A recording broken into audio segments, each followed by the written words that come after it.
We are here this morning to announce a key milestone in the criminal division's efforts to combat pandemic-related fraud by holding accountable those who sought to abuse the PPP.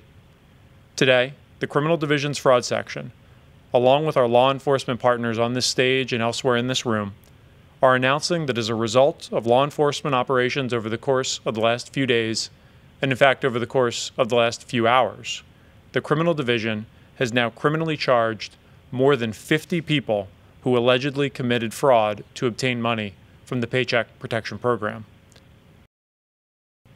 Now, as I mentioned, these charges, in conjunction with charges previously brought by the criminal division's fraud section since early May of this year, bring the total number of defendants charged by the criminal division with PPP-related fraud to 57. These numbers are revealing. The cases we have charged involve attempts to steal over $175 million from the PPP and actual losses to the federal government of over $70 million.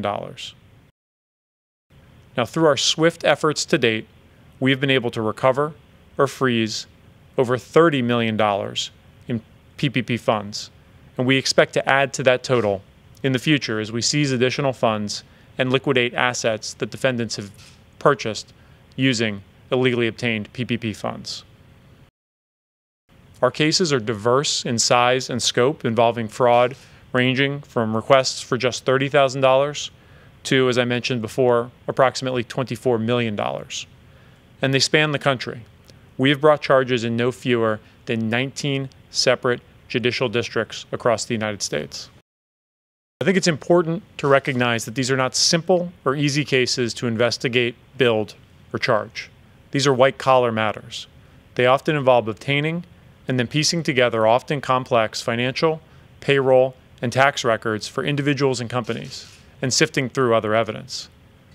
This makes it all the more remarkable that the department has been able to bring so many cases so quickly, and is a testament to the hard work and dedication of our attorneys, agents, and partners across the U.S. government. PPP funds, as I mentioned earlier, were intended to help keep American businesses afloat.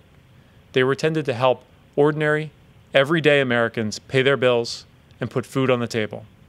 I can assure you that they were not intended to help support fraudsters' dreams of owning Lamborghinis, Rolls-Royces, Range Rovers, or diamonds.